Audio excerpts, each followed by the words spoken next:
Hi, my name is Timothy Ferris. I am a guest lecturer at Princeton University twice a year. And I'd like to touch on an earlier question about investing with small sums of money. I'd like to ask both of you, if you were 30 years old again and had your first $1 million in the bank, how would you invest it, assuming you're not a full-time investor, you have another full-time job, you can cover your expenses with other savings for about 18 months, no dependents, and it'd be really helpful for my students, for myself and others here, if you could be as specific as possible about asset classes, percentages, whatever you're willing to offer. Well, I'll be very simple. Under the conditions you name, I'd probably have it all in a very low-cost index fund, and it'd probably be, might be Vanguard.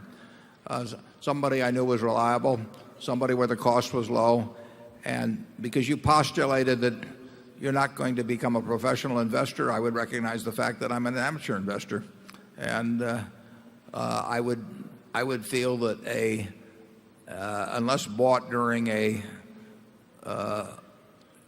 strong bull market, which this hasn't been, I would feel that that was going to outperform to a degree bonds under current conditions over a long period of time, and then I'd forget it and go back to work. Charlie? Yeah, it's in the nature of things that you aren't going to have a whole lot of screamingly successful professional investors. You've got a great horde of professionals taking croupiers' profits out of the system, most of them by pretending to be professional investors.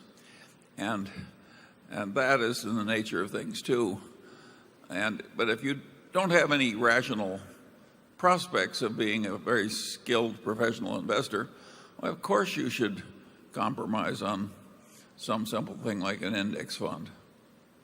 Yeah, and that you will not get that advice from anybody because nobody gets paid to give you that advice. And so you will have all kinds of people telling you how much better they can do for you than that, and how if you just give them a wrap fee or give them commissions or whatever it may be, that they will do better, but they won't do better. On average, if 1,000 other people like you do the same thing, that group of 1,000 will do worse if they listen to the people that make pitches at them. And in the end, why should you expect?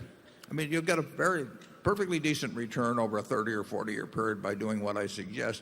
And why should you expect more than that when you don't bring anything to the party? The salesman will tell you that you'll get it, but you won't. I would give you another word of warning. Do not judge stockbrokers generally by the ones you meet at this meeting.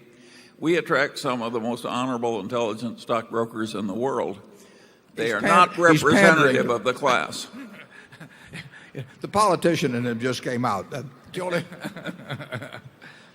Okay, we'll do one more and then we'll break for lunch. Number 7.